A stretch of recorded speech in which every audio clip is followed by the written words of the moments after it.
and thank you for that very warm introduction. It's really lovely to be here in Perth and to be in the company of like-minded people as well.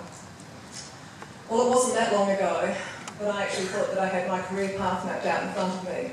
I loved being a member of the South Australian Police Force and the challenges that policing presented on a daily basis. I was happy with the salary I earned and the career prospects that lay ahead. So not in my wildest dreams could I have predicted the dramatic change in direction that my life would take. During those years policing, I considered myself worldly and informed, and I considered myself an animal lover. But the fact of the matter is, I had no idea what was going on in my own country, or even what my own countrymen were responsible for. During those years policing, I had no idea that Australia exported up to 5 million animals each year to countries where there were no laws to protect them from cruelty. And when I found out, I was shocked. And my instant thought was, how could we? The wrong was so obvious.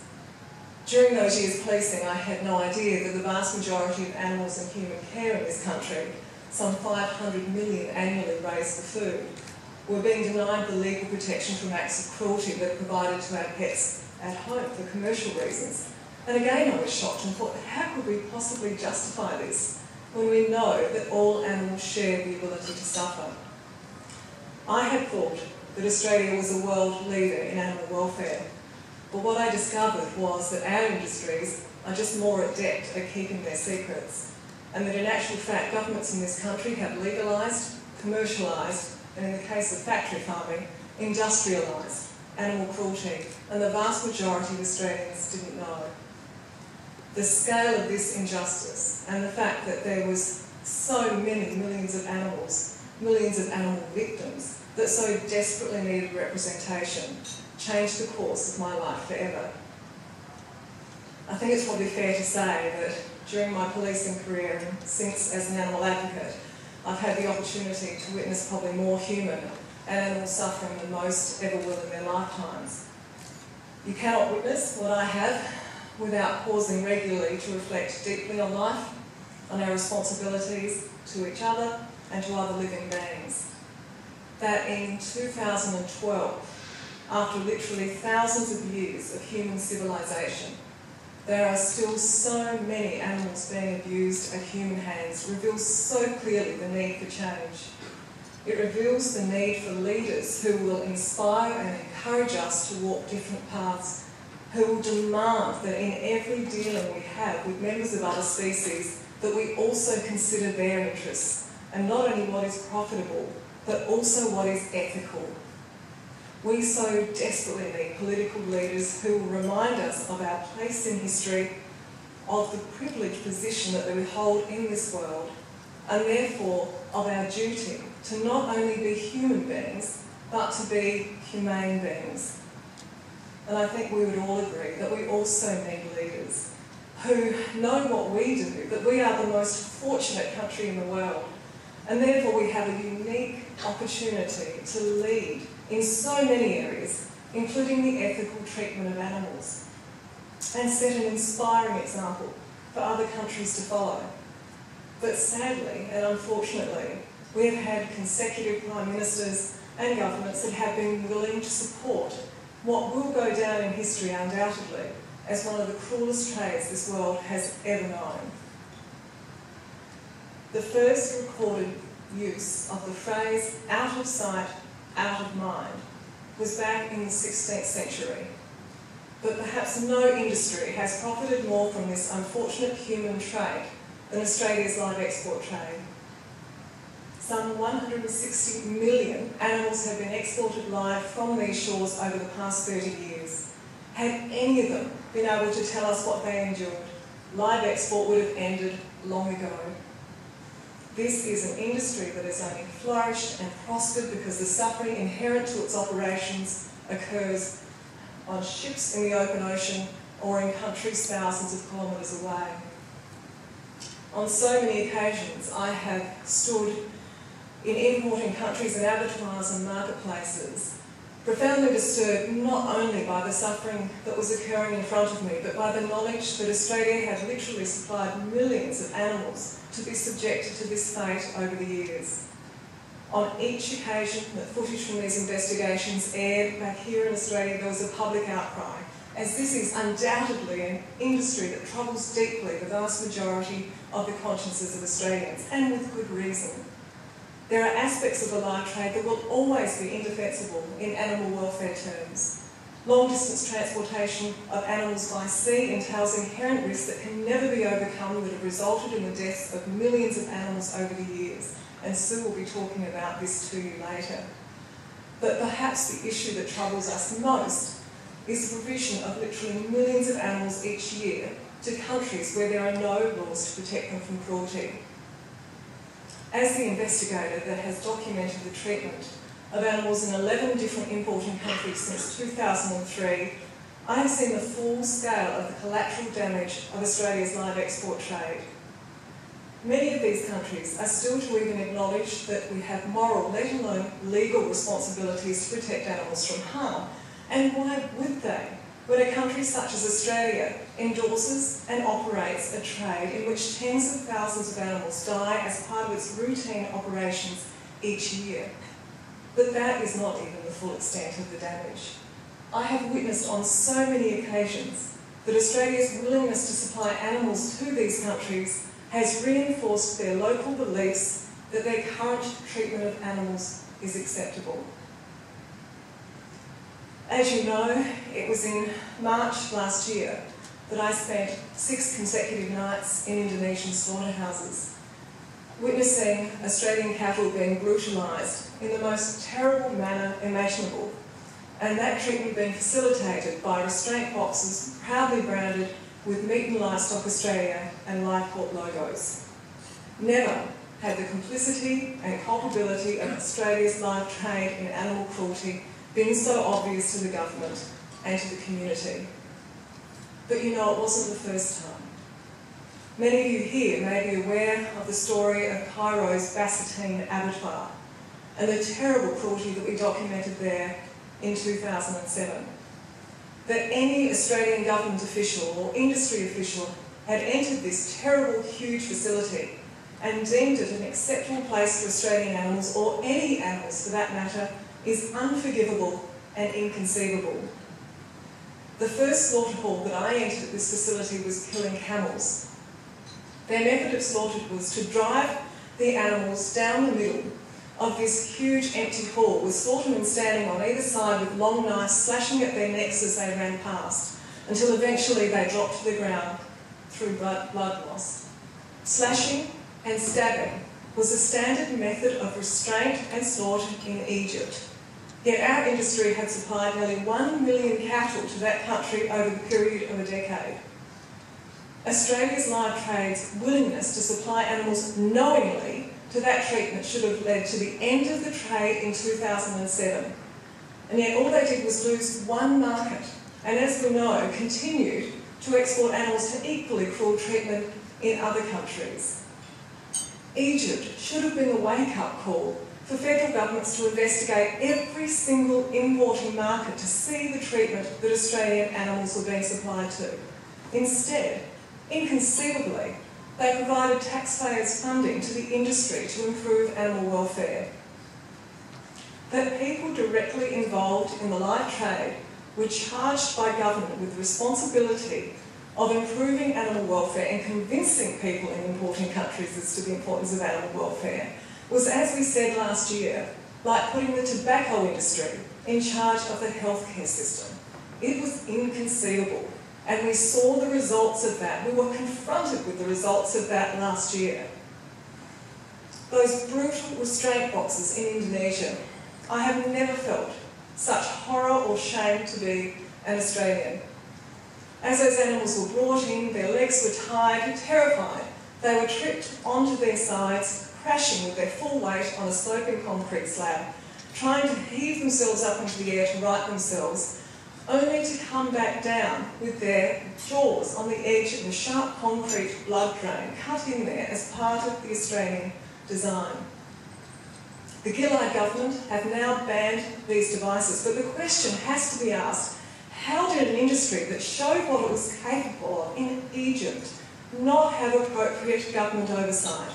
And again last year we had a federal government that was faced with literally a tidal wave of community distress and outrage at what the live trade, once again, had proven to be responsible for. 2011 will undoubtedly go down as the most memorable year in my life. Not only for what I witnessed in Indonesia, but because of the extraordinary response to the Four Corners program. I'd like to show you a few minutes of that response, and please be reassured that we have removed the distressing footage from this video. Tonight's Four Corners program features shocking video footage. Animals Australia has again been responsible for extensive evidence gathering in Indonesia. Animals Australia filmed in 11 of the 100 abattoirs in Indonesia. Some scenes are too gruesome to show. We'd assumed that because there were greater level of industry involvement in Indonesia, the treatment of livestock would be better, but we couldn't have been more wrong. I've seen gruesome pictures of this place before we came here, but actually being here with the smell of blood and fear is almost totally overwhelming. The noise of those terrified animals makes you wonder how the Australian cattle industry could support an operation like this, but also how the Australian taxpayer could be helping to pay for it. Brutal mistreatment of Australian cattle, Slow and painful death. Hit, their eyes gouged and tails broken. Effectively being tortured to death. Seriously abused. How did this cruelty happen for so long? They were clearly cognizant of what was going on, and it was causing them extreme fear. This is clearly absolutely not acceptable for a developed country to be sending those cattle in there. We have an industry, a live export trade, that has thrived on the fact that where they send animals, they know that Australian eyes are not going to be seeing what occurs. For the first time, RSPCA and Animals Australia are working on a joint campaign to end the live trade of cattle to Indonesia. We are being swamped on the soapbox. Australians were shocked by that footage, industry was shocked by that footage. Disgusting, and it's inhumane. Enormous public outcry. Thousands of emails. Animals Australia's campaign against the trade has made it a mainstream issue. Well, James, right, they blew up on Talkback Radio and in Parliament. MPs, steeled by enormous public outrage, are prepared to force the government to act. We've got to immediately stop the export of animals to Indonesia, and we've got to wind up the industry in 3 years. This trade needs to stop. The Australian government needs to do the right thing. Live animal exports are shitloads of misery. If the true moral test of a nation is our treatment of those who are most vulnerable and dependent on our care, including our owners, then we are failing. Our top story today, the federal government is suspending all live cattle exports to Indonesia. These cattle in Darwin are no longer heading for a cruel demise in Indonesian slaughterhouses. A $300 million a year industry is at a standstill. Just recently, I returned from an investigation in Turkey, which is a new and developing market for Australian animals. There, we also documented horrendous slaughter methods were routine. More anger over live export. Thousands of people have rallied around Australia to push for an end to the live export trade. Thousands of people. Thousands of people. This large group is demanding an end to live cattle exports. Protesters say this is about giving a voice to animals that are suffering in silence. We don't want it. We want it to stop completely. That's disgusting. I can't stand it. The crisis in the trade has triggered a major change. Large numbers of Australian animals will now be stunned before they're killed. In Jordan, more than 80% of all livestock is stunned before slaughter. It's a program that owes its origins to an investigation by Animals Australia in 2007. It's been hugely instrumental here because the original footage from Animals Australia was what set me off. The reality across the Middle East today is that live exports are in decline. This issue will not go away. What I can say to you is that our investigations will continue into this trade, and no doubt we will be providing further evidence of Australian animals being cruelly treated.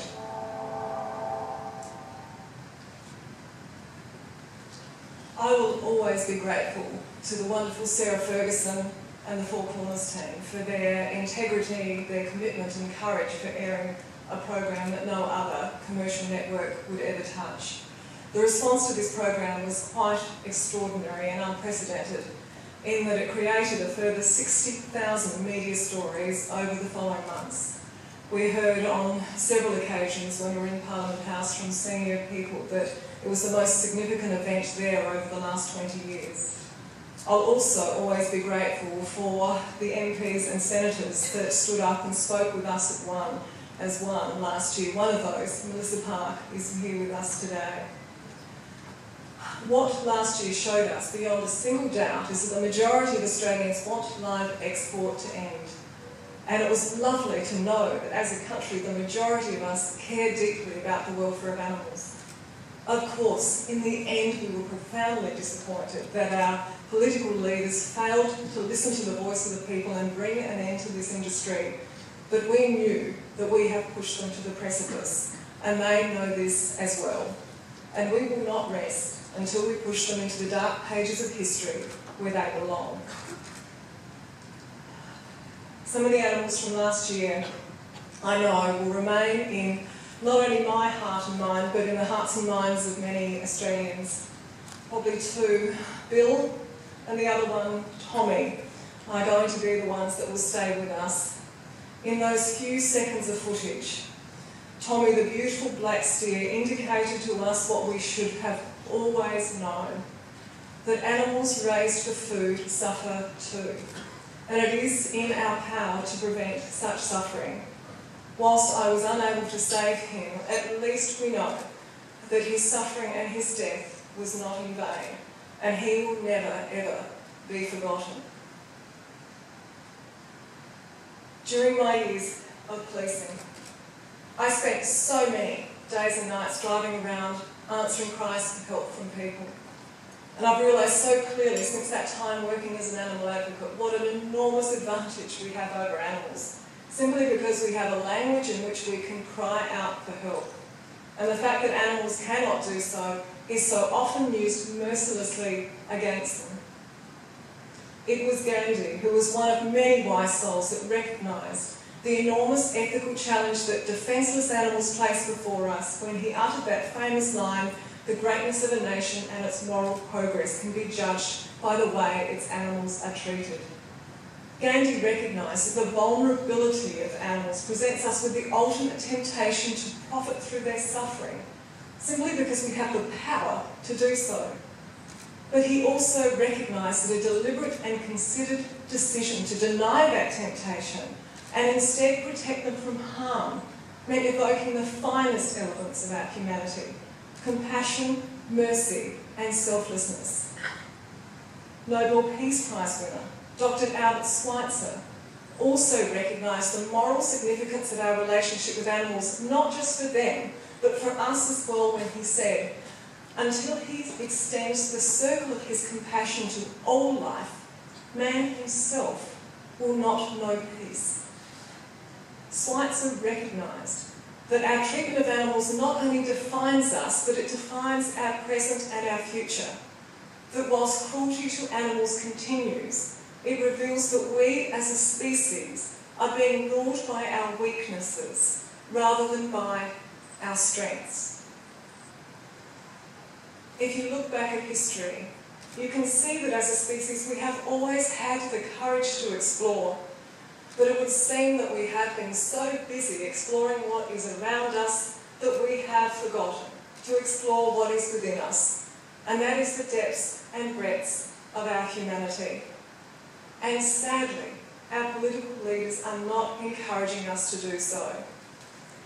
That I ended up being recognised for my work last year, I think speaks to two possibilities. One, the obvious one, the scale of public opposition to the live export trade, but I think it speaks to another as well. And that is the inherent need and even craving within the community to see someone take a stand against injustice and show ethical leadership. That it ended up being me, a very ordinary ex-plod from Adelaide who was embraced, just speaks to the scale of that craving in the community. That our political leaders and their advisors are not acknowledging and acting on this is astonishing, especially when it is in their political interests to do so. Last year, 2 MPs, Greens Adam Bant and Independent Andrew Wilkie, introduced legislation to ban live export. We were in the House for the voting on those bills. Were it a true indication, there are only 2 MPs in Australia that don't oppose one of the cruelest trades this world has ever known, which of course is not the case, which is why the sad nature of this spectacle was magnified by seeing MPs that had voiced their opposition to the trade being forced to vote in line with an outdated party policy or face expulsion from their parties. That the ALP and coalition remain wedded to this cruel trade is illogical, against the wishes of the vast majority of the community and against our economic interests. The vast majority of producers have local, domestic, profitable markets to sell their animals to. The Wilkie legislation, which phased out live export over 3 years, allowed for the reopening of processing facilities in the top end and the readjustment of enterprises. The fact that this such reasonable piece of legislation failed to win the support of power brokers in either party should rest heavily on their consciences. We should recognise that the Gillard government has taken action that no other government before them has in an attempt to regulate this trade. They have introduced what they call assured supply chains, but our investigations have already shown that these supply chains will be breached and will continue to be breached. Why? Because we're dealing with an industry that cannot be trusted, that is still in effect self-regulating, and we are still dealing with countries still to prioritise animal welfare. And sadly, the failure of the Gillard government to mandate pre-slaughter stunning, despite many of the wishes of their own caucus, means that animals will continue to suffer and have long and painful and terrifying deaths in importing countries. You know, it's not hard to put this industry in perspective. If 30,000 animals died en route to abattoirs in Australia each year, those responsible would be prosecuted for cruelty. This industry only continues because it is out of the sight and out of the reach of legislators and our decision makers. Does ethics have a place in politics? Of course it does. And the fact that we have 3 MPs here with us, Melissa, Lyn and Lisa today, proves that. But as Melissa said, the greatest ethical test we will ever face is how we treat those who are at human mercy. And we are currently failing that test. In 2012, no ethical nation can transport animals halfway around the world only to be slaughtered. No ethical nation can provide legal protection for the animals that we bond with and then deny that legal protection for animals raised for food. You know, there are many that work in this field that advocate for animal rights, but I always say I'm not one of them. Because for me, this has nothing to do with animal rights, it has to do with addressing human wrongs. We know that there are vast diversity of views about the use and treatment of animals in the community, but there is such a need for a point of agreement to be found. Obviously, animals are going to be eaten into the foreseeable future, but we know that they all share the ability to suffer. That point of agreement, I think, was put really succinctly by an American speechwriter, Matthew Scully, when he said, "We cannot just take from these animals. We must give them something in return. We owe them a merciful life, and we owe them a merciful death." If the Gillard government thinks that the action that they have taken will turn public opposition to the live trade into acceptance, they are sadly mistaken. Australians will never forgive or forget this industry's culpability in animal cruelty in Indonesia. Last year, the Minister for Agriculture, Senator Ludwig, warned the live trade that they were in danger of losing their social licence to operate. But as far as the community was concerned, we never gave them one. Some 200 years ago, another shipboard trade in living beings was defended on the basis of profits and the schoolyard excuse, if we don't do it, someone else will. The victims of that trade were also considered lesser beings. It took the extraordinary efforts of British politician William Wilberforce to end the slave trade and to awaken his nation to the fact that profits should never come at the cost of our ethics, and that considering the interests of others, no matter how different they may be from us, is at the very core of human morality. It should be no surprise that this great man also founded the SPCA in Britain. True compassion knows no bounds. It is important that we all remember that every civilising step in human history has been opposed and ridiculed before being accepted as self-evident. Human ethics have only continued to evolve because people in each generation, people just like you, have refused to accept being different as justification for oppression and for cruelty. Causing unnecessary harm to other living beings simply because they are different from us and because we have the power to do so can never be ethically right. And deep down we all know this. I said earlier that if any of the animals that had been subjected to live export could have told us what they endured, that live export would have ended long ago. But they shouldn't need to tell us. Transporting animals halfway around the world only to be slaughtered will never be logical or acceptable in animal welfare terms. Supplying animals to countries where there are no laws to protect them from cruelty is simply immoral. There's no other word for it. As we abandon them, we abandon our ethical principles. The live trade is on the precipice, and they do know it. They know that government support is waning. They know that the vast majority of Australians want their trade to end. And they know that they'll be lucky to survive another major shipboard incident or expose in an important country.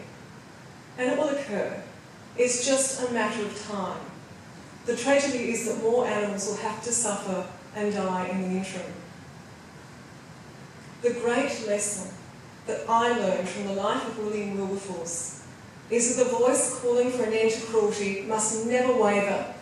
It must never get disheartened, and it must always keep revealing the truth. Because in the end, when good people unite, we can and we will end even the greatest of injustices. Live export will end. It's just a matter of when. But whilst it continues, so will our efforts on behalf of these animals. Never again will out of sight mean out of mind. Thank you so much for your caring and for your support.